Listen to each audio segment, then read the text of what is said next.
Good morning, student. Hope you are fit and fine at your home. So already our second chapter running, and our last part. Today we are going to discuss last part in our second chapter. So in our last part from our second chapter, we will discuss mainly two topics. One is the tension and conflict in USSR, tension and conflict in USSR, and second point is India and the USSR relationship. So these 2 points are the last part in our second chapter. So first part, conflict and tension in USSR, already in our book. So there are 4 points said about the conflict and tension in USSR or in former Soviet Republic. In former Soviet Republic means already I mentioned USSR, United States of Soviet Russia. So here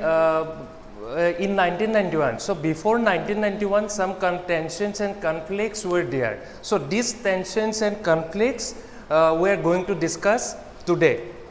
So in the first point, a conflict and tension in the first point said about Chechnya conflict in 1991. Chechnya conflict in 1991, here we can be mentioned the president of Chechnya or the separatists, some separatists already there. So these separatists are demanded a separate nations named as Chechnya from the USSR. So ইয়াতে আমাৰ conflict সংঘাত আৰু যেটো তাৰ উদ্বেগৰ এটা কাৰণ আছিল যেটো আমাৰ দ্বিতীয় অধ্যায়ৰ লাষ্ট পাৰ্টত আছে এইখিনি কথা সো ইয়াতে আমি উল্লেখ কৰিব লাগিব যে USSR অৰ্থাৎ সোভিয়েট সংঘৰ যেটো 1991 চনৰ আগৰ পৰ্যায় হে আগৰ পৰ্যায়ত কি আছিল কিছুমান সংঘাত আৰু কিছুমান উদ্বেগৰ কাৰণ আছিল কি কাৰণত হৈছিল নাম্বাৰ 1 চেচনিয়া কনফ্লিক্ট অৰ্থাৎ চেচনিয়াৰ যেটো সংঘাত ৰাছিয়া আৰু চেচনিয়াৰ যেটো সংঘাত সেই সংঘাতৰ বিষয়ে আমি ক'ব পাৰো অৰ্থাৎ ইয়াত আমি ক'ব পাৰো যে Chechnya conflict means here the president of Chechnya they demanded a separate nations from the USSR from the USSR. So these separatist people or separatist protesters they demanded a separate nation from the Russia, and they already involved in a conflict. They already started a civil war against the Russian army. So Russian army tried to defeat the separatists, tried to defeat the protesters during the period of 1991. So one civil war was emerged in 1991, and this scenario was maybe called as conflict and tension during the period of disintegration of USSR. So ইয়াতে আমাৰ কোৱা হৈছে যে Chechnya সংঘাত Russia Chechnya সংঘাত so চেচনিয়াৰ কিছুমান পৃথকতাবাদী কিছুমান নেতাই তেওঁলোকে দাবী উত্থাপন কৰিছিল যে তেওঁলোকে ৰাছিয়াৰ লগত নহয় এখন স্বতন্ত্ৰ ৰাষ্ট্ৰ এখন বিচাৰে আৰু এই স্বতন্ত্ৰ ৰাষ্ট্ৰখনৰ বাবে তেওঁলোকৰ স্বতন্ত্ৰ ৰাষ্ট্ৰখনৰ কাৰণে তেওঁলোকে কি কৰিছিল তেওঁলোকৰ এটা সংঘৰ্ষ এটা উদ্ভাৱন হৈছিল আৰু এই সংঘৰ্ষত ৰাছিয়ান আৰ্মি আৰু চেচনিয়াসকলক দমন কৰাৰ বাবে যিবিলাকে পৃথক ৰাষ্ট্ৰৰ দাবী উত্থাপন কৰিছিল তেওঁলোকক দমন কৰাৰ বাবে এটা সংঘৰ্ষত লিপ্ত হৈছিল আৰু এই যেটো সংঘৰ্ষ ইয়াতে the Turkey and Iran, the Central Asian countries, these two countries supported Chechnya against the Russia. These two Central Asian countries, Turkey and the Iran, অৰ্থাৎ টাৰ্কি আৰু ইৰানে কি কৰিছিলে এই ক্ষেত্ৰত চেচনিয়াক সাপোৰ্ট কৰিছিলে ইনডাইৰেক্টলি এটা সাপোৰ্ট দিছিলে যাতে চেচনিয়া ৰাছিয়াৰ পৰা ওলাই আহিব পাৰে আৰু এই গোটেই কনফ্লিক্টটোত 50,000 near about 50,000 people were died. এই যেটো কনফ্লিক্ট হৈছিলে সিভিল ওয়াৰ হৈছিলে ইয়াতে 50,000 মানুহৰ মৃত্যু হৈছিলে সো এইটো এটা আছিল conflict and tension number 1 second Tajikistan Azerbaijan Georgia so এইটো এটা পইণ্টত আমি ক'ব পাৰো কিছুমান democratic independent country মাজত civil war হৈছিলে one civil war another civil war was started or emerged among the Tajikistan, Azerbaijan and Georgia during the period of 1991. So in 1991, the Central Asian countries, they are already involved in the USSR. So in their territory, Tajikistan, Azerbaijan and Georgia, most of the democracy, most of the separatist countries, most of the people are protested against the Russian policies within the Tajikistan, Azerbaijan and Georgia. So one civil war was there, and this civil war also created a conflict, a tension in former Soviet Union. So etu eta hoise je Tajikistan, Azerbaijan, Georgia এই কইখনো সেই সময়ত কি হৈছিলে Soviet সংঘৰ লগত অন্তৰ্ভুক্ত হৈ আছিল আৰু এই কইখনৰ লগত এই ৰাষ্ট্ৰ কইখনৰ মাজত তেওঁলোকৰ গণতান্ত্ৰিক এটা গৃহযুদ্ধ আৰম্ভ হৈছিল এটা সিভিল ওয়াৰ হৈছিল গৃহযুদ্ধ হৈছিল এই গৃহযুদ্ধটোৱে কি কৰিছিল সেই যেটো 1991 চনৰ আগৰ যেটো সংঘাত বা যেটো উদ্বেগৰ কাৰণ তাৰ উদ্বেগৰ এটা কাৰণ হিচাপে চিহ্নিত হৈছিল কি হয় তাজিকিস্তান আজাৰবাইজান আৰু জৰ্জিয়াৰ এই ঘটনাটোৱে বা ইয়াৰ গৃহযুদ্ধটোৱে বা civil ওয়াৰটোৱে Third point, external forces. So external forces, yate ami kobo paro, most of the Central Asian countries, they are rich in the natural resources, they are rich in the natural gas, minerals. So most of the Central Asian countries and their nearest country was Pakistan, China and America, US and so on. So that's why these powerful countries, Pakistan, China, America, they try to defeat the Central Asian countries. They try to make a relationship with the Central Asian countries to collect the natural resources from the Central Asian countries. So it is one of the external forces. So external relation and forces means these powerful countries, they try to defeat the Central Asian countries that they easily can collect the natural resources from the Central Asian countries. It is another point, external forces. অর্থাৎ ইয়াত কৈছে America বা চীন বা পাকিস্তান বা যিমানবিলাক central Asia অৰ্থাৎ কেন্দ্ৰীয় এছিয়াৰ যিবিলাক সীমামূৰীয়া ৰাষ্ট্ৰ আছিল চীন আছিল পাকিস্তান বা আমেৰিকা এইবিলাকে কি কৰিছিল এই দেশবিলাকৰ যিবিলাক তাজিকিস্তান উজবেকিস্তান এই যিমানবিলাক আছে ইহত প্ৰাকৃতিক সম্পদত যথেষ্ট চহকী সেইভাবে ইহতৰ পৰা যাতে তেওঁলোকে প্ৰাকৃতিক সম্পদসমূহ বা যাতে তাৰ পৰা তেওঁলোকে যিমানবিলাক প্ৰাকৃতিক সম্পদ বা যিমানবিলাক তাত মিনাৰেলছ বা গ্যাস অইল কোল কয়লা তেল যিমান আছে খাৰুৱা তেল সকলোখিনি যাতে কালেক্ট কৰিব পাৰে তাৰ বাবে তেওঁলোকে এটা বৈদেশিক সম্পৰ্ক প্ৰতিষ্ঠা কৰিবলৈ চেষ্টা কৰিছিল যদিহে সেন্ট্ৰেল এছিয়াৰ দেশসমূহে এই ৰিলেশনত এই সম্পৰ্কত যদি তেওঁলোকে বাধা দিয়ে তেতিয়ালৈকে তেওঁলোকে বাই ফোৰ্স হেইখিনি লবলৈ চেষ্টা কৰে so it is called external forces that means the Central Asian countries already rich in natural resources, so that's why its nearest country like the Pakistan, China, America, they try to defeat these countries that they easily collect the natural resources from the Central Asian countries. So that's why they make a external forces relationship with the Central Asian countries. So it is another a tension, another a conflict during the period of 1991 in USSR. So etu eta amar ki asile tension ba conflict eta asile. And the last one, Yugoslavia. So already I mentioned Chechnya and their civil war. So like that, Yugoslavia also demanded that the to make a independent country from the quit from the Soviet Union. They tried to quit from the Soviet Union to make a independent country in the world politics. So in the East European countries like Czechoslovakia also divided into two parts. One is Czech and the second was Slovak. So these two community people, they make a separate state, separate nations from the Soviet Union. So Czechoslovakia is another country we can mention in the fourth point. Czechoslovakia that the Czechoslovakia is another nation that they separated, they established an independent nations from the Soviet Union during the period of 1991 on the basis of two communities, two separate communities. One is Czech and second was Slovak, and the Czechoslovakia divided into two parts on the basis of two communities. One is Czech and second was Slovak. These two communities, they established two independent nations after 1991. অর্থাৎ Czechoslovakia কি হৈছিলে দুটা ভাগত ভাগ হৈছিলে আৰু দুটা সম্প্ৰদায় এই দুখন দেশ প্ৰতিষ্ঠা কৰাত সহায়ক হৈছিলে এটা হৈছে চেক আৰু এটা হৈছে স্লোভাক অৰ্থাৎ চেক আৰু স্লোভাক সম্প্ৰদায় দুটা বা কমিউনিটি দুটাই দুখন পৃথক দেশ ৰাষ্ট্ৰ প্ৰতিষ্ঠিত কৰাত সহায় কৰিছিল এণ্ড তাৰোপৰি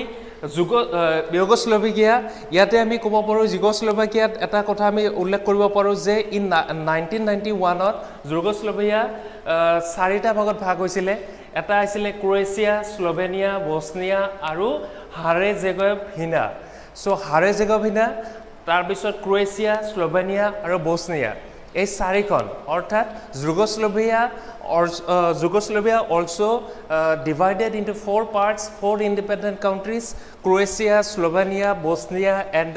Herzegovina. So these four countries are independent countries, and they are established from the Yugoslavia division. So এইটো এটা আমি ক'ব পাৰোঁ এই চাৰিটা আমাৰ পইণ্ট আছে এটা চেচনিয়া কনফ্লিক্ট তাৰপিছত আমি এটা ক'ব পাৰোঁ তাজিকিস্তান আজাৰবাইজান জৰ্জিয়া কনফ্লিক্ট তাৰপিছত এটা ক'ব পাৰোঁ এক্সটাৰ্নেল ফৰ্চেছ তাৰপিছত ক'ব পাৰোঁ যুগোস্লোভিয়া ডিভিজন বা ডিষ্ট্ৰিবিউশ্যন বা স্প্লিটেড সো এইটো কথা আমি ক'ব পাৰোঁ এই চাৰিটা আমাৰ হৈছে conflict and tension in USSR so ইয়াতে এটা আমাৰ প্ৰশ্ন এটা যে কি কাৰণত সোভিয়েট ইউনিয়ন বা পূৰ্বৰ যেটো সোভিয়েট সংঘ আছিলে ইয়াত এটা কনফ্লিক্ট বা এটা টেনশ্যন এটা হৈছিলে বা এটা সংঘাত বা এটা উদ্বেগৰ কাৰণ কিটামান আছিলে এই কাৰণ কিটাও কি কৰিছিলে আমাৰ সোভিয়েট সংঘক ভংগ কৰাত সহায়ক কৰিছিলে বা সোভিয়েট সংঘ ভাঙি যোৱাত সহায়ক হৈছিলে These 4 points also relates in the disintegration of USSR. These 4 points, namely Chechnya conflict, Tajikistan, Azerbaijan, Georgia conflict, external forces in Central Asian countries, Yugoslavia, Croatia, Slovenia, Bosnia, and Herzegovina, this distribution. So these 4 points also relates in the conflict and tension. This also created a causes. These were also a causes of disintegration of USSR. So এইখিনি হৈছে আমাৰ conflict and tension তোমালোকৰ বুকত এইটো বহুত ডিটেইলছত দিয়া আছে কিন্তু মেইন পইণ্ট এইকেইটাৰ কথা তাত উল্লেখ কৰা আছে আমি চাৰিটা পইণ্ট মই নোটখিনি দি দিলে তাত পাবা এই চাৰিটা পইণ্ট তাতে গোটেইকেইটা পইণ্ট দিয়া আছে তাৰপিছত আমি আহোঁ Indo-USSR relation So Indo-USSR relation, here the 4 points are there. One is economic relation, political relation, military relation, and the cultural relation. These 4 points. One is economic relation. In the economic relation, that we may say that most of the several industries from the Soviet Union, they help to public sector companies in India. Most of the several industries in the Soviet Union, they help the public sector in India. It helped in planting steel plants in Bhilai, Bokaro, Visakhapatnam. So already already iron and steel company was there in Visakhapatnam, Bokaro. So that's why these industries are helped by the Soviet Union and its industries. So it is an economic relation between the India and the USSR. So ইয়াতে আমি ক'ব পাৰোঁ যে ভাৰতবৰ্ষ আৰু Russia বা Soviet সংঘৰ মাজৰ সম্পৰ্কক আমি চাৰিটা ভাগত ভগাইছোঁ এটা হ'ল ইকনমিক পলিটিকেল এটা হ'ল অৰ্থনৈতিক ৰাজনৈতিক সামৰিক আৰু সাংস্কৃতিক অৰ্থনৈতিক দিশত আমি ক'ব পাৰোঁ যে সোভিয়েট সংঘৰ বা ৰাছিয়াৰ বহুকেইটা উদ্যোগে আমাৰ বহুতকেইটা ৰাজহুৱা উদ্যোগসমূহক বা ৰাজহুৱা উদ্যোগসমূহক কি কৰিছে সহায় কৰিছে যেনেকৈ আমাৰ বিশাখাপট্টনমত থকা আইৰণ আৰু ষ্টিল কোম্পানী যিমানবিলাক আছে এইবিলাকক সহায় কৰা আমি দেখিবলৈ পাওঁ তাৰোপৰি যিমানবিলাক আৰু এটা আছে Bharat heavy electrical limited Bharat Heavy Electrical Limited is another industries, so it was also situated by in the help of USSR companies, so it is also a economic relation. অর্থাৎ ভাৰতৰ যেটো বৈদ্যুতিক যেটো মানে উদ্যোগটো আছে এইটোৰ ক্ষেত্ৰত কি কৰিছে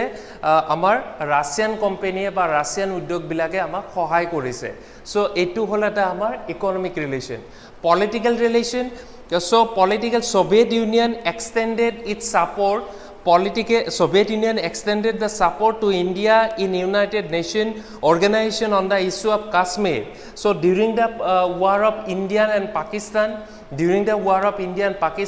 Indo-China conflict, Soviet Union always supported India. So we see in the political issue, so Soviet Union always helped India. The issue of India and Pakistan, the issue of Indo-China war. So these are some of the issues that the Soviet Union helped India to during the contemporary period. So or even in the permanent membership in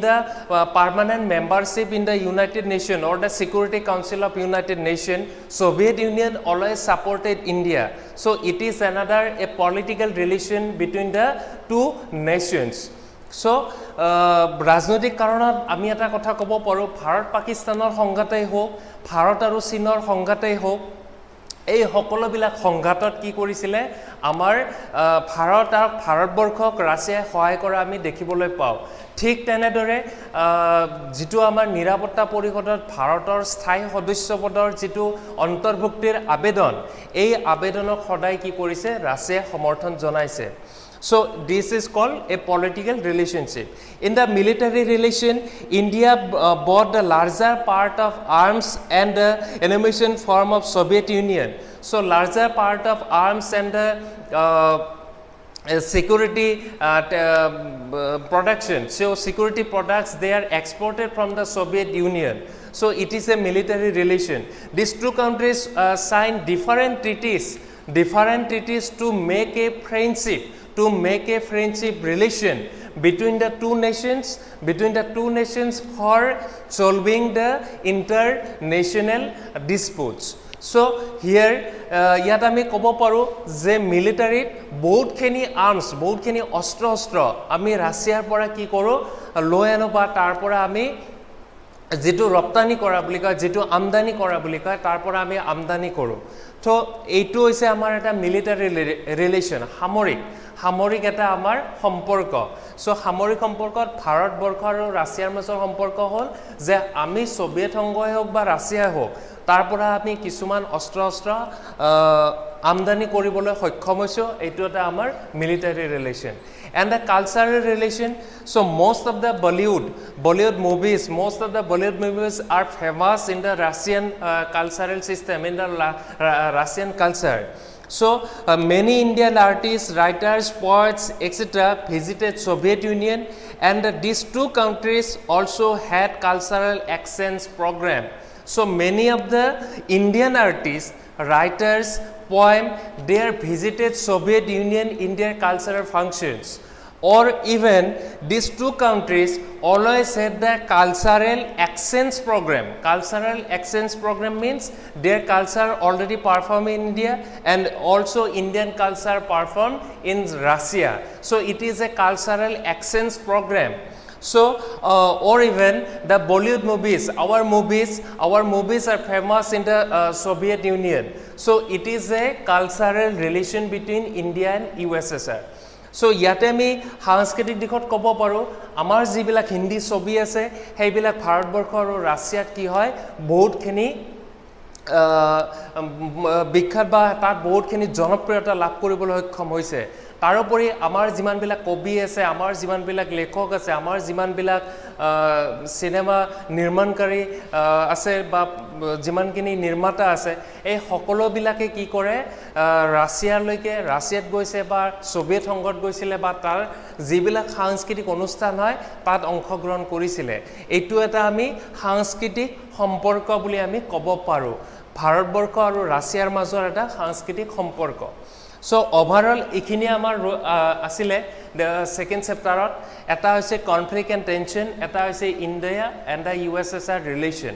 so এইখিনি আমাৰ এটা important এইটো question বেছিকৈ important হয় এইটো 4 মাৰ্কছৰ বাবে আহিব পাৰে এইটো 4 মাৰ্কছৰ বাবে আহিব পাৰে এইটো 6 মাৰ্কৰ বাবে আহিব সো তোমালোকৰ মাইণ্ডত এটা কুৱেশ্যন হ'ব মই এইটো কথা কোৱাৰ লগে লগে যে স্যাৰ 4টা পইণ্ট আছে 6 মাৰ্কৰ কেনেকুৱা হ'ব কিন্তু এই 4টা পইণ্ট লিখিলে তোমালোকে 6 মাৰ্ক পাবা কেনেকৈ পাম এই গোটেইকেইটা পইণ্ট আমি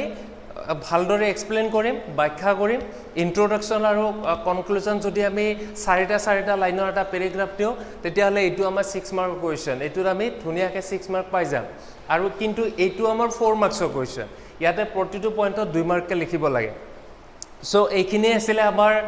সেকেন্ড চেপ্টাৰৰ ওপৰত ইয়াৰ পিছত আৰু অলপমান আছে যে এতিয়া আমাৰ এটা পৰীক্ষা আহি আছে 15 জুলাইৰ পৰা আমাৰ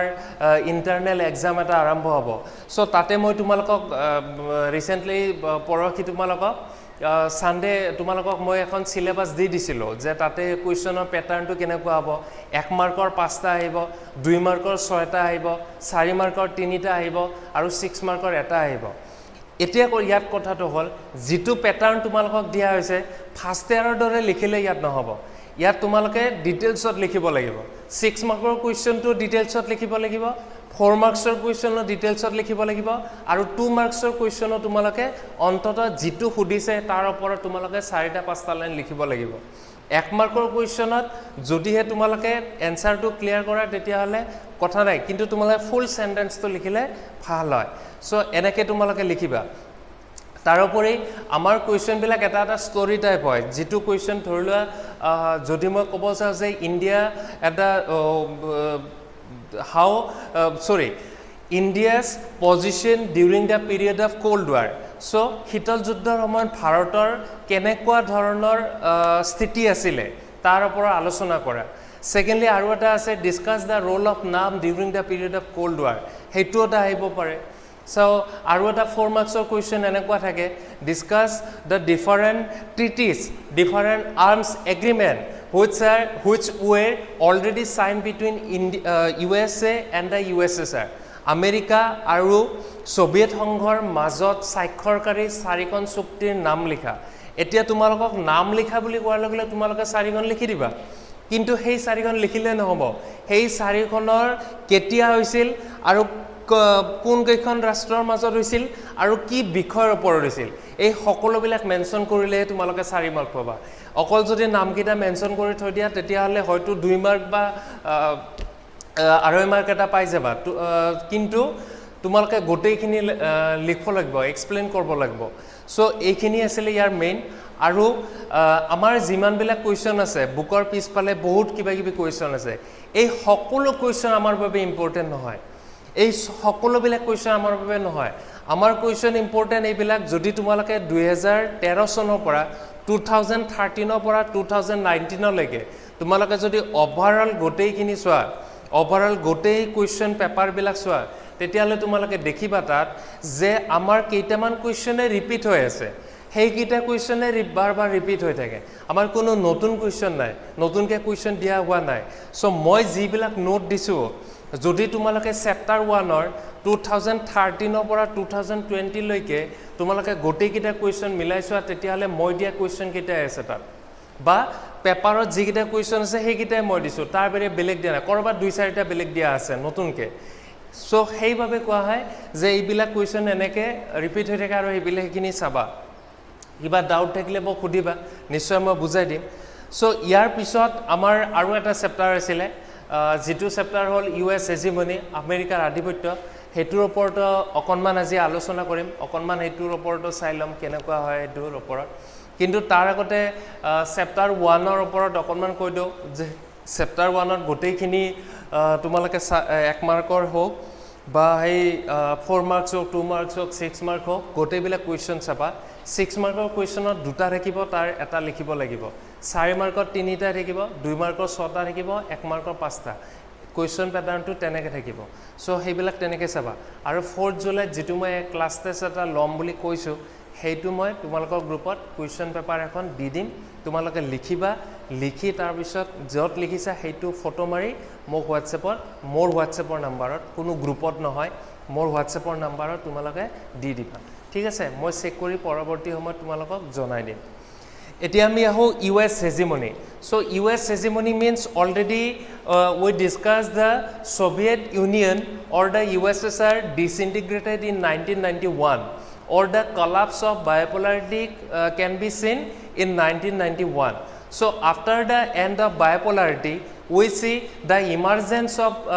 unipolarity in the world politics emerged the unipolarity in the world politics so unipolarity means the power of the world vested in the hands of a single countries so that is called unipolar so